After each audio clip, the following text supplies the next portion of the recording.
Curriculum বাতিলের দাবিতে রাজধানীর মতিঝিলে জাতীয় শিক্ষাক্রম ও পাঠ্যপুস্তক বোর্ড এনসিটিবির সামনে অবস্থান নিয়েছেন অভিভাবকরা। এ বিষয়ে আরো জানাতে যোগ দিচ্ছেন শামীমা সুলতানা। শামীমা,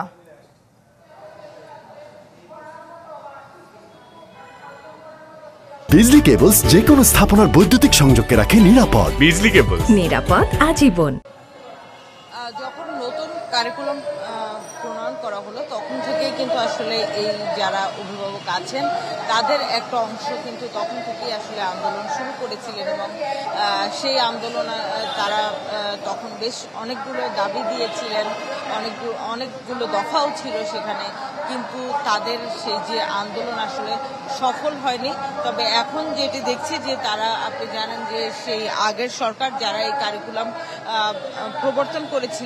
প্রণয়ন করেছিলেন তাদের পতন হয়েছে এবং এখন কিন্তু অভিভাবকরা আবার তারা নতুন করে আন্দোলন শুরু করেছেন এবং তারা আজকে অবস্থান নিয়েছেন এনসিটিবি ভবনের সামনে মতিঝিলে এবং তারা যেটি বলছেন যে এই কারিকুলাম ভুলে ভরা এবং এই কারিকুলাম নিম্নমানের, এই কারিকুলাম পরিবর্তন করতে হবে এবং সেই জন্য কিন্তু তারা এখানে অবস্থান নিয়েছেন এবং তারা যেটি বলছেন আরেকটি বিষয় যে মূল্যায়ন পদ্ধতির ক্ষেত্রে তারা আগের যে গ্রেড ভিত্তিক মূল্যায়ন পদ্ধতি ছিল সেই পদ্ধতি তারা ফেরত চান।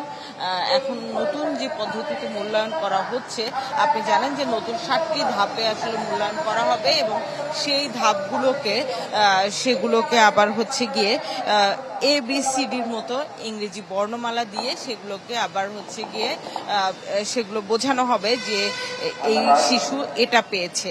তো এভাবে করে এই যে নতুন মূল্যায়ন পদ্ধতি, সেই মূল্যায়ন পদ্ধতি আসলে তারা চান না এবং সেজন্যই কিন্তু তারা সেই আন্দোলনটা করে যাচ্ছেন এবং তারা যেটি বলছেন যে এটি স্থগিত না বা এটি চালু না, এটি একেবারেই বন্ধ করতে হবে এবং সেই বন্ধ না করা পর্যন্ত তারা তাদের এই আন্দোলন চালিয়ে যাবে।